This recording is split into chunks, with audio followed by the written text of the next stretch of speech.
Don't default to fear. I got a quick word for you today about the default position or the default setting in each of us. So if you're paying attention to how you react over the course of your history, how do you react to challenge, crisis, stress, uncertainty?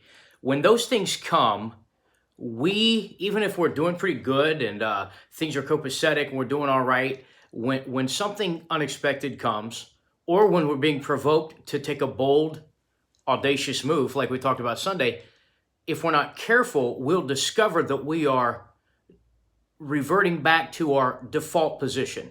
Our default position is how we have historically responded to challenges, uncertainty, crisis, or fear. So, what's your default position?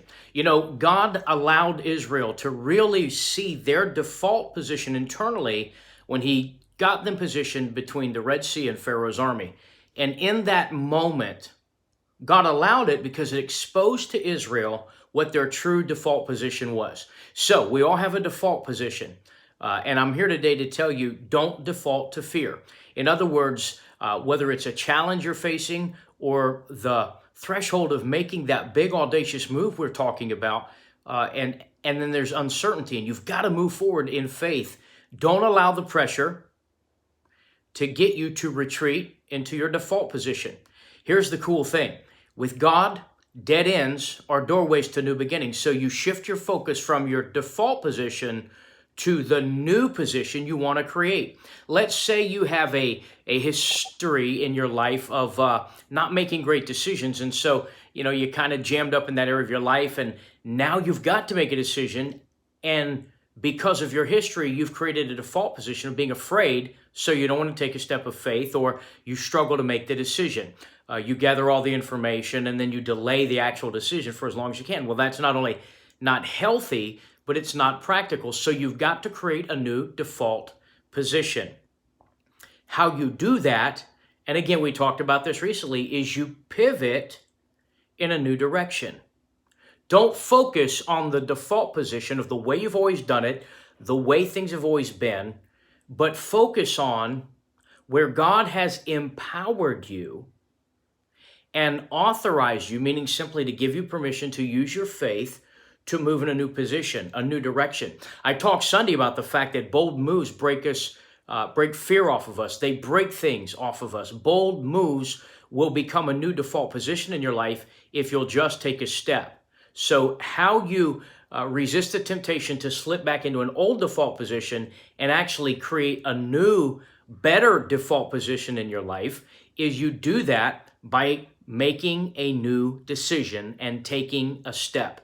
Never underestimate the power of a single step to put you in a better position in your circumstances, but also to create a much healthier internal default position so that when you do that, you stop, as you move forward and face new challenges and opportunities and hurdles, you stop falling into a negative default position of the past, and you now have created a new normal, a new default position of great decision making, of faith-filled movement, of hopeful, powerful, optimistic, forward movement in your life.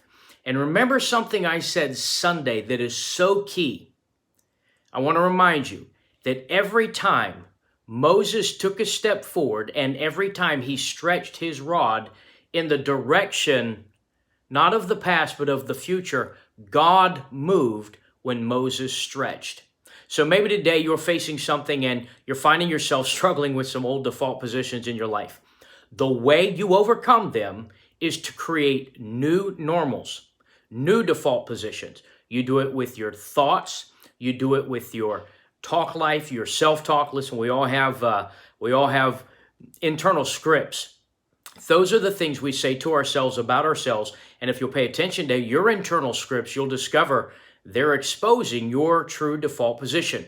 The good news is, as you move forward and begin to power through the old default positions in your life and don't default to fear, and you create new default positions of faith and purpose, intentionality, hopeful thinking, taking action, no longer fearing failure, and instead of focusing on what may go wrong, focus on what's probably going to go right.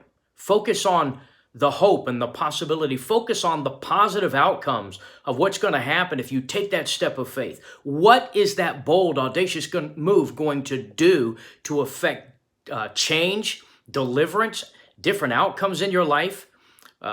Because if the old default positions have kept you stuck, the only way to get unstuck is to create new default positions. And the best thing I can tell you about that today is God wants that for you. He's already authorized it. He's on your side. So take those bold, audacious steps. Activate the BAM, those bold, audacious moves, and you'll begin creating some wins in your circumstances. But even more importantly, for your long-term purposes and quality of life. Because success is an inside job. So it's going to help you make a shift in creating new default positions in your heart, in your mind, in the depth of your being that are far more healthy and far more productive to the purposes God has with you. So when deliverance is near, don't default to fear.